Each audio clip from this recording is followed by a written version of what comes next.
الصحراويون المحتجزين بالمخيمات أو بمخيمات تندوف يريدون العودة إلى وطنهم الأم المغرب، والبوليساريو تمنعهم وتطبق عليهم حظر السفر والتنقل. وتقرير يفضح ويرسم صورة قاتمة عن حقوق الإنسان بمخيمات تندوف.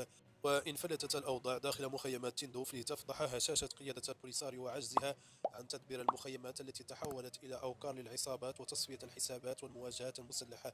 وتضيف الأحداث المغربية التي أوردت الخبر أن هذا الانفلات دفع حوالي 20 عنصرا مما يسمى بدرك البوليساريو إلى الدخول في إضراب مفتوح منذ اليوم أو يوم الأحد الماضي أمام مقر الدرك بالرابوني، مطالبين باتخاذ إجراءات لحمايتهم من تهديدات واعتداءات الميليشيات الإجرامية بمعسكرات تندوف. وفي التفاصيل، قال تحالف المنظمات غير الحكومية الصحراوية أن تنظيم البوليساريو لا يسمح بمخيمات تندوف بالجزائر سوى بتأسيس المنظمات الموازية له، ويضمن حق التنقل والسفر للخارج فقط للمتطوعين